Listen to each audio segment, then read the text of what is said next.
Bah, il fait... Combien tu veux? 1005. Non, il fait plus. Il fait combien le Joko là? Je suis dessus. Bah déjà, il n'y a aucune configuration dans l'année où on a un dispositif aussi important que dans Roland-Garros, que ce soit en termes de reporters sur le terrain ou de renfort au siège pour la relecture, la construction des pages et l'envoi des pages. Donc c'est vraiment un dispositif unique dans l'année.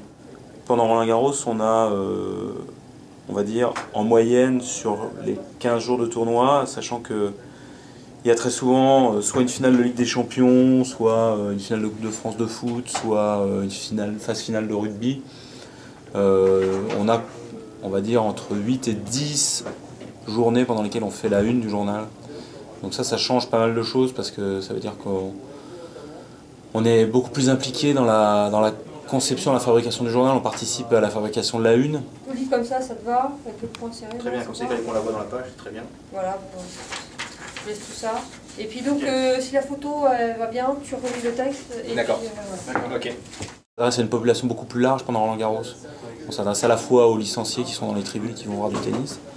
On s'adresse aux gens qui simplement regardent la télévision et qui veulent en savoir plus, mais qui ne sont pas des spécialistes.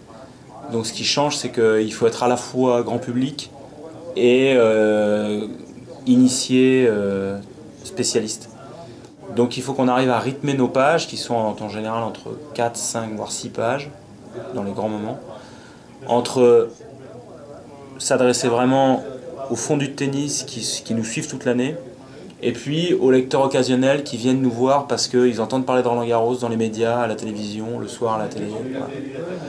Donc voilà, donc notre boulot, ça consiste un peu à créer un rythme harmonieux pour pas exclure toute la population de lecteurs. Là, il est 10h moins le quart, normalement on envoie encore des papiers jusqu'à 11h30 grand maximum. Mais là, comme ce soir ça s'est terminé pas trop tard, à part Murray qui a été interrompu. Si tout va bien, à 23h, on a tout envoyé en page. Mais après, il faut que les pages soient montées avec les photos, les infographies et que tout baigne, quoi. Donc vous, votre boulot il se termine à 23h, grosso modo, non? Enfin, le boulot pur de relecture et d'envoi en page, mais après il faut surveiller que tout va comme il faut, quoi, sur les rails, que tout rentre, que tout... Et c'est quand la dernière fois que tu as un droit de regard sur la page? Ben, en fait, après, les pages sont affichées sur un mur une fois qu'elles sont envoyées à l'imprimerie, et là on peut encore, si jamais il y a vraiment une connerie qui apparaît sur une page, on peut encore modifier le truc jusqu'à minuit et quart. On va monter au 4e étage, on va aller au secrétariat de rédaction, on va découvrir les pages de demain.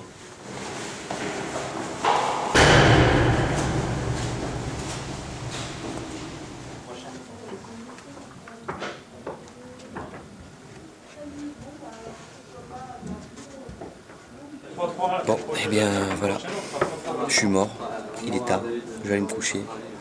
Mon journal est presque prêt et vous allez pouvoir l'acheter demain matin en kiosque.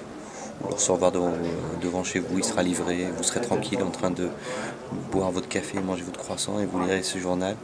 Vous comprendrez qu'il y a beaucoup de travail derrière.